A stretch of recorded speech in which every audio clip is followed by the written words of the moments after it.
Hello, my name is Dmitry and I'm from Russia, and I'm the head of the Odmeter studio.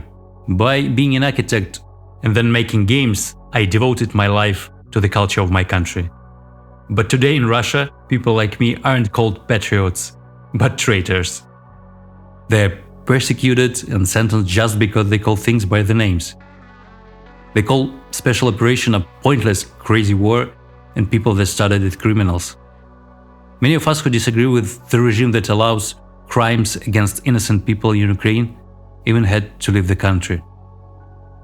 I think this war is largely a consequence of the political infantilism of Russians, which is rooted in Russian Orthodox culture where obedience and patience are the main virtues, constant repentance turning into almost self-hatred. I know this because I grew up in a very religious family and spent a lot of time in church.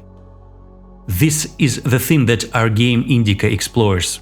This and the theme of religion in general, which is now especially relevant since the Russian Orthodox Church has become one of the weapons of propaganda. I'm absolutely convinced that you cannot live in peace with others until you learn to live in peace with yourself, to love and respect yourself. I would understand if 11-bit refused further cooperation with a company with Russian roots, just to avoid reputational risks. But I believe it was important for them to support the message that we promote, because 11-bit took a strong anti-war stance from the first day of the war. And the fact that we work together puts us on the same side regarding the shameful crime. And given our background, we believe that our anti-war stance will be heard even louder.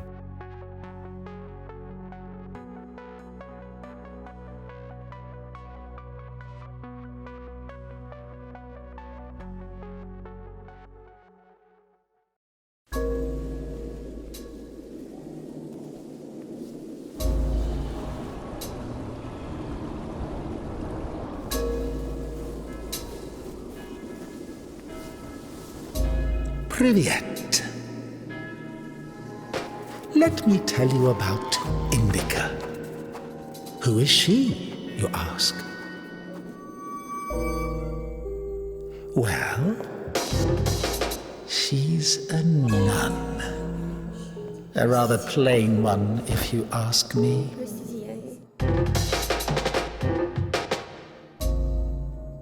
She prays a lot, works hard.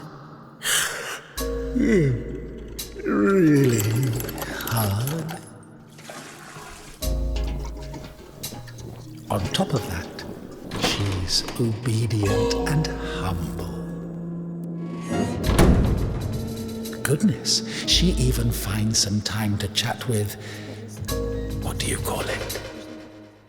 Chot. Poor girl. Of all the boring places, why do you want to go to heaven?